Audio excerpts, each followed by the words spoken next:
Salam sejahtera Malaysia. Denyut nadi suara rakyat bergema di channel ini. Sebelum kita mulakan berita pada hari ini, jangan lupa tekan butang subscribe, like dan share. Sila tinggalkan komen anda. Denyut nadi suara rakyat terus bergema di channel ini. Salam sejahtera Malaysia, denyut nadi suara rakyat bergema di channel ini. Tuan-tuan dan puan yang dihormati sekalian, sebelum saya teruskan, saya mohon bantuan daripada anda semua untuk tekan butang subscribe, like dan share. Sila komen juga untuk mendapatkan berita terkini setiap hari. Tuan-tuan dan puan yang dihormati sekalian, kita berimpian untuk channel ini menjadi channel yang cukup besar, berpengaruh, menjadi suara bagi rakyat untuk sampai ke telinga Perdana Menteri Yang Amat Berhormat Perdana Menteri. Kerana itu, saya mohon pertolongan untuk tekan butang subscribe, like, share dan komen. Okey, tuan-tuan dan puan yang dihormati sekalian, saya ingin mengulas satu artikel atau laporan ataupun kenyataan daripada seorang ahli politik ternama di Malaysia ini. Tidak lain dan bukan adalah ahli Majlis Pimpinan Tertinggi MPT Bersatu, iaitu Saifuddin Abdullah, yang menyatakan kekesalannya tindakan Ketua Menteri Haji Jinor yang meninggalkan parti itu bersama semua wakil rakyat bersama pada hari ini beramai-ramai. Dan katanya juga tidak akan menyebabkan Bersatu berkubur di Sabah. Okey, sampai di sana saya ingin ulas dulu. Pertama, tuan-tuan dan puan yang dihormati sekalian. Pertama, memang secara moralnya, etikanya, apa yang dilakukan oleh Ketua Menteri Sabah itu memang agak mengguris hati Bersatu. Tetapi secara lebih besar, beyond the horizon, kalau kita fikir secara mendalam, apa yang dilakukan oleh Ketua Menteri Sabah ini sangat-sangat perlu. Walaupun mungkin kelihatan dari segi etika memang menyedihkan bagi Bersatu, tetapi Ketua Menteri Sabah Haji Jinor perlu untuk menepikan, untuk menghilangkan sentimen rasa kesian itu. Kerana apa yang lebih penting adalah untuk mempertahankan hak-hak rakyat negeri Sabah. Kerana itu tindakan Ketua Menteri Sabah ini perlu dipuji. Sebenarnya bagi saya perlu dipuji. Kenapa perlu dipuji?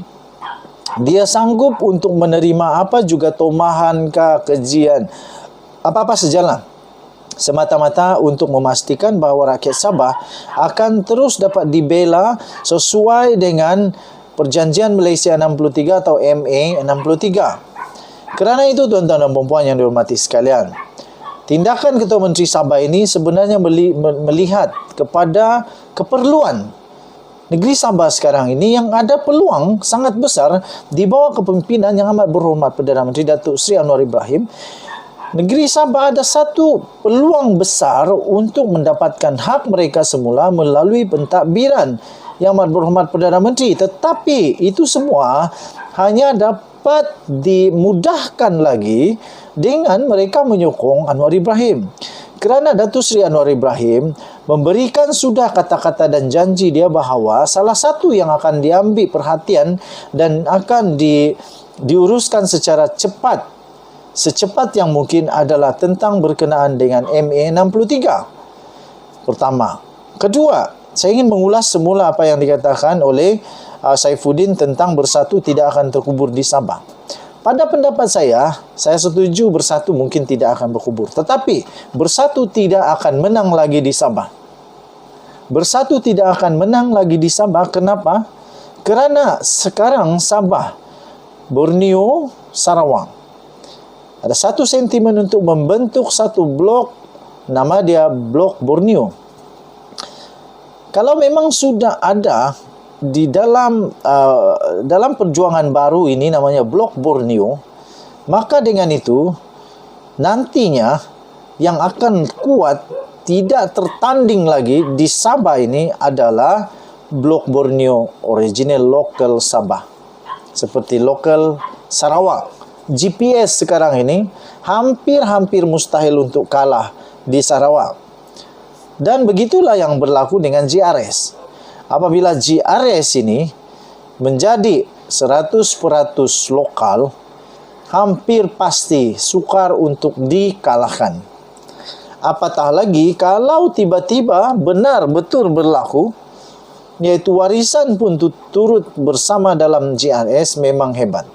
Tapi nampaknya sekiranya Bersatu Sabah ini keluar daripada Bersatu, mereka akan bersama dengan GRS sebagai ahli terus, maka mereka tidak perlu lagi warisan di dalam GRS, dan warisan boleh menjadi pembangkang atau menjadi kerajaan masa akan datang. Yang pasti, parti-parti yang kuat di Sabah sekarang ini bukan lagi parti Semenanjung Malaysia. Malahan UMNO, Barisan Nasional di Sabah juga sangat-sangat tidak kuat sekarang. Ditambah lagi dengan sentimen terbaru ini, yaitu sentimen untuk membentuk Blok Borneo, saya fikir Barisan Nasional dan UMNO juga bakal akan menerima tempias dengan sentimen baru, dengan sifat kekitaan, sifat kenegerian itu. Sifat ini sebenarnya bukan tentang resis, bukan, tetapi tentang bagaimana untuk menyatakan rakyat Borneo, rakyat Sabah dan Sarawak mahu supaya Malaysian Agreement 1963 itu dihormati dan dikembalikan kepada yang sepatutnya. Jadi pada pendapat saya, benar Bersatu tidak akan berkubur di Sabah kerana ada ahli-ahlinya lagi. Saya pasti bukan semua nak ikut Anwar, ada juga yang tetap dengan Muhyiddin. Tetapi untuk menang pilihan raya agak mustahil. Okey, tuan-tuan dan puan-puan yang dihormati sekalian, memang patut untuk dia kecewa.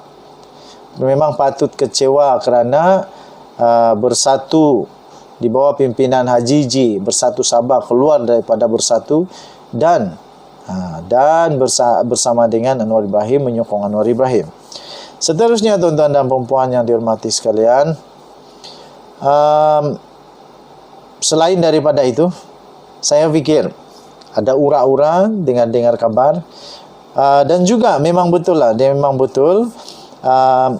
bahawa mereka akan mempertimbangkan untuk membentuk satu parti politik yang baru, tapi sekarang ini masih lagi di bawah GRS, di bawah GRS, tetapi ada perkara yang mungkin akan berlaku, iaitu kemungkinan besar semua ahli-ahli Bersatu ini termasuk wakil rakyat ini akan membentuk satu parti politik baru,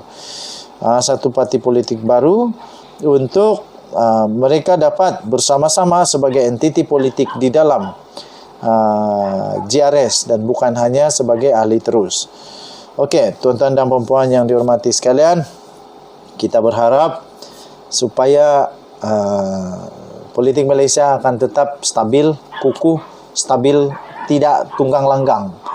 Tahniah diucapkan kepada Datuk Seri Anwar Ibrahim yang dapat membuktikan bahawa memang dia ada penyokong, memang ada keabsahan di dalam Perdana Menteri kita ini dilantik oleh Seri Paduka Baginda Yang di-Pertuan Agong. Ini buktinya lah.